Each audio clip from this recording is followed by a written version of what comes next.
Welcome to the GLR Radio Network. This is Craig Johnson alongside Principal Kevin Rang, and we've got Genius Week on the minds and on our brains.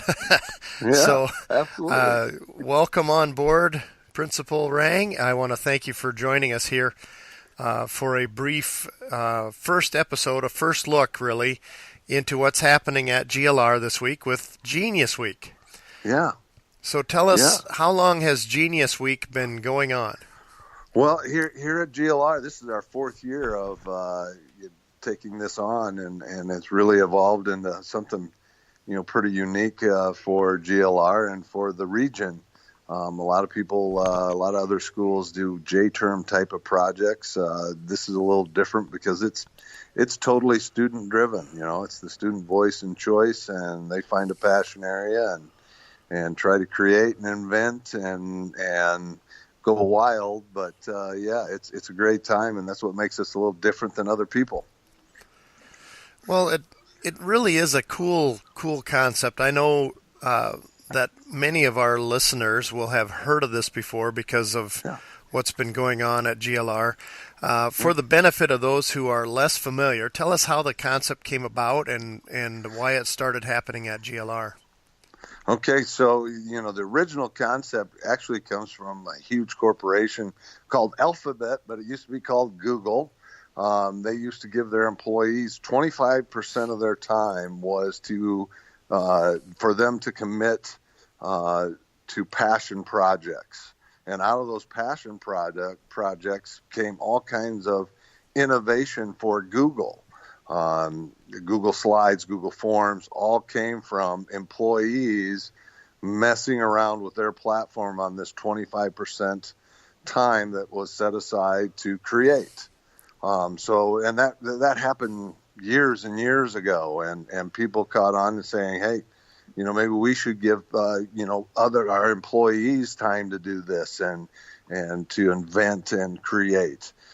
So 4 years ago, when we were reading about this, and I'd had some experience with project-based learning, the teachers here went, hey, we should try this. And we wanted to try it in a condensed form, not the 25% a week time, but we wanted to put 4 or 5 days together to see what kids were able to do when they're using their critical thinking, collaboration, communication skills. And then you throw that kid creativity on there, and you have some wow projects going on.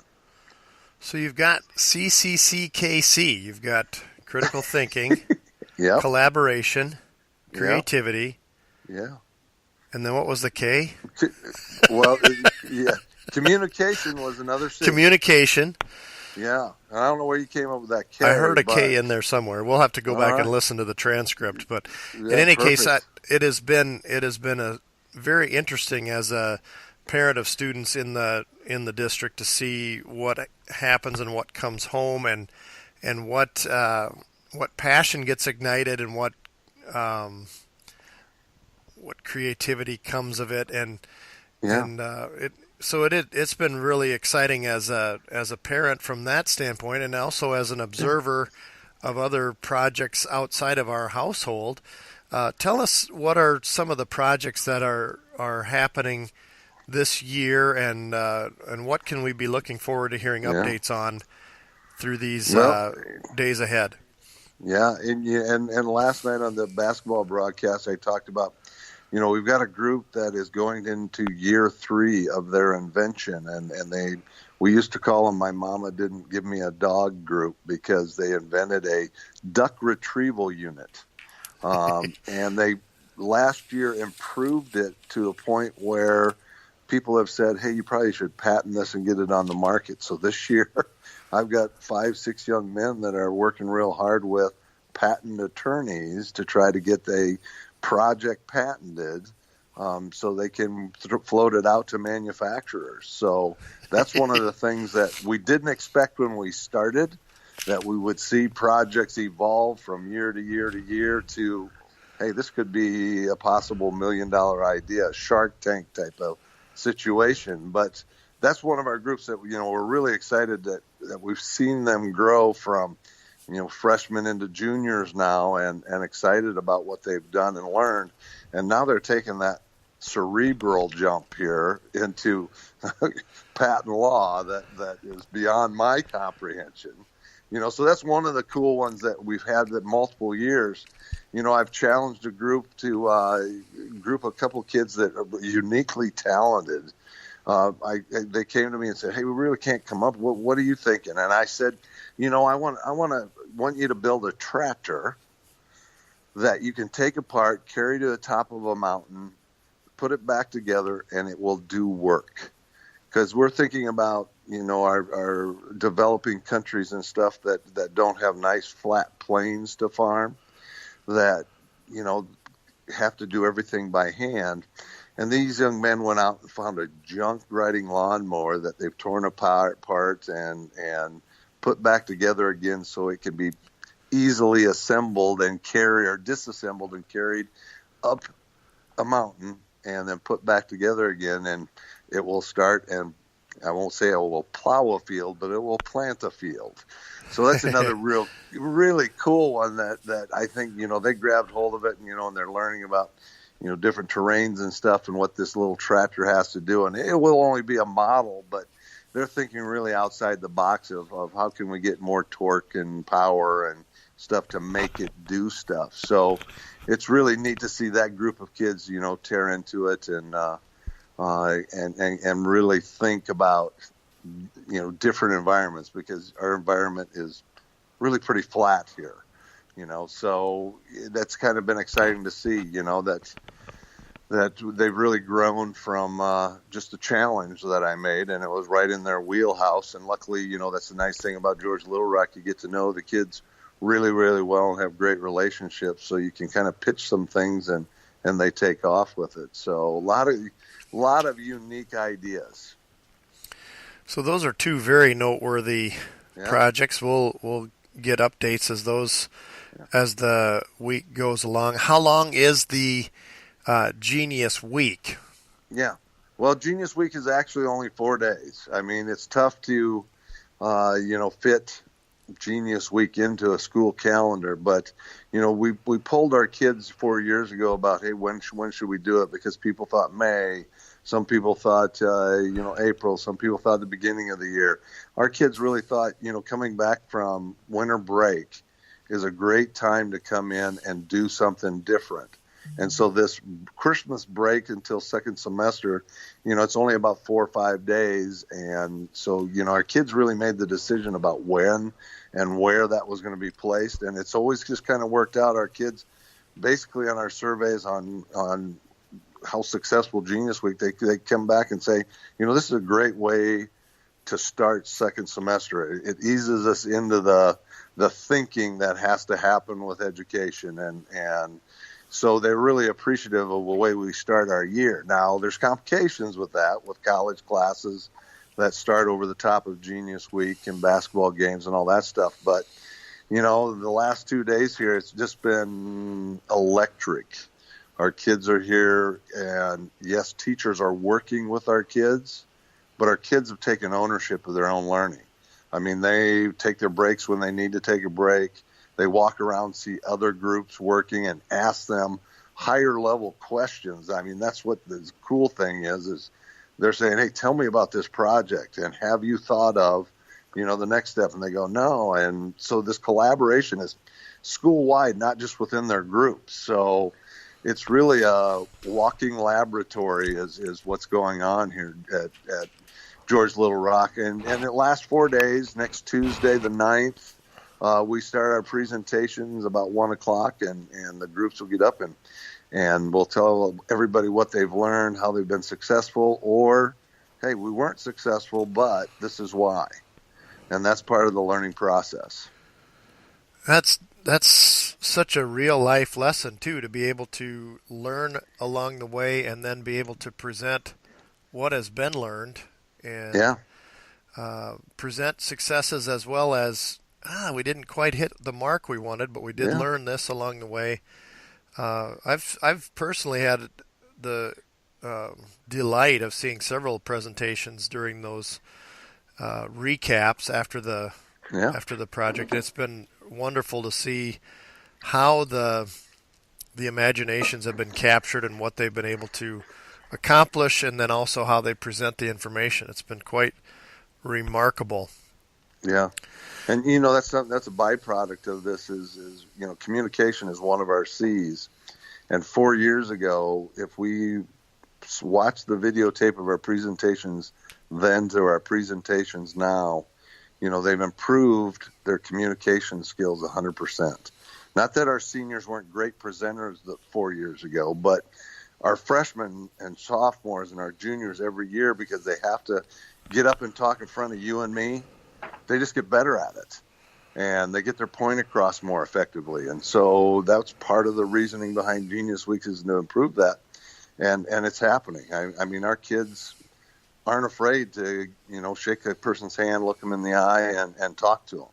And that's part of the process we go through. So, yeah, communication. That is. I know that one of the other C's is critical thinking. Tell us a little bit about some anecdotal examples of how you've seen critical thinking come to the fore. Yeah. Well, another group, but the critical thinking piece, we really focus on that, and we actually verbalize it with our groups, that we want them thinking about what they're thinking about, because businesses have come out with a study that says, hey, one of the top skills in the next 20 years that every kid has to be able to do is critically think and problem solve on their own. And so we really want to emphasize that. But a prime example is we had a group that is studying poverty in Northwest Iowa and Lyon County specifically, and comparing it to poverty in Sioux Falls. And they came back yesterday from visiting a mission in Sioux Falls and participating in some of their food programs and helping out there yesterday. And they came back and I was asking them, hey, what was the biggest aha? And they said, we hear about giving during the holiday season, and that, there are people in need. And they came back and said, the problem with that thinking is they're still there. And I thought, wow, these kids had an experience, and this, light bulb go off that, hey, poverty isn't a November, December type of deal. It is a year-round issue that is bigger than, in our worlds we can't see. And so they, critically analyze, and they're critically analyzing information and going, hey, what can we as kids in the 2018 do to, help with the poverty issue? So that's an example of where they've examined their world and said, you know what, I didn't realize this. I think maybe we can do something here. Does that make sense? It does. I think part of learning is discovering what we don't know. Yeah. Maybe just as much of problem solving is understanding what we don't know.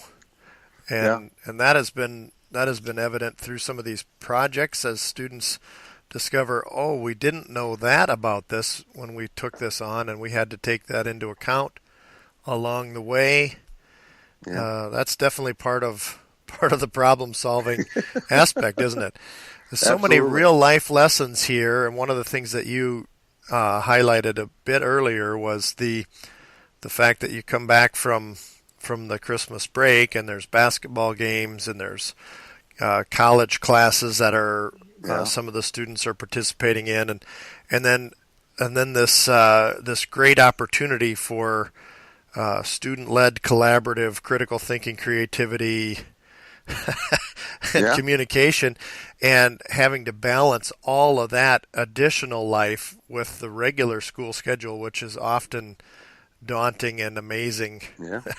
At the same time, absolutely. There is a lot of green in the branches of these young people in order to flex with the wind on some of that, isn't there? Absolutely, and this is such a unique experience, and we are so blessed here at George Little Rock that we have a community and the support of staff and administration and the school board that says, yeah, we got to nurture these young people, and we've got great young people. And this is something special about George Little Rock, and I know different places do versions of what we do, but this is so unique with student-driven learning that I can't hardly describe. And I want to get out to the listeners that this is pretty special, and we've got special kids because of what we do. We're not all angels all the time, but boy, this is a great place, a gem in Northwest Iowa. It certainly is. Well, we're certainly grateful for your time this day and for the update. We're going to try to do this as time permits over the course of the next couple of school days. Perfect. And then we'll try to maybe have a chance to do a recap. Hopefully we'll have an opportunity for some student interviews and oh, that'd be great. A collaborative effort on all of that as well. As long as we can get it in there and doesn't tip the scale too far to put our lives out of balance, right? Our student lives are already tipped pretty far to one side or the other sometimes. But I really appreciate your time here today. Yes. And I'm going to turn the corner toward wrapping this short episode up. This has been really great to hear from you, Principal Rang. This is Principal Kevin Rang from the GLR School District in George Little Rock, Iowa, talking about Genius Week. And this is episode 1. We've got 2 more school days remaining, and then that second school day on the 9th will be the presentation day where you really see it all hit pay dirt, right? Exactly. It's going to be a special day. Super to have that to look forward to. And with any luck, and if the creek don't rise, we'll have a couple other chances to hear from you along the way, sir. And thank you so much for your time. I love it. Thank you. All right.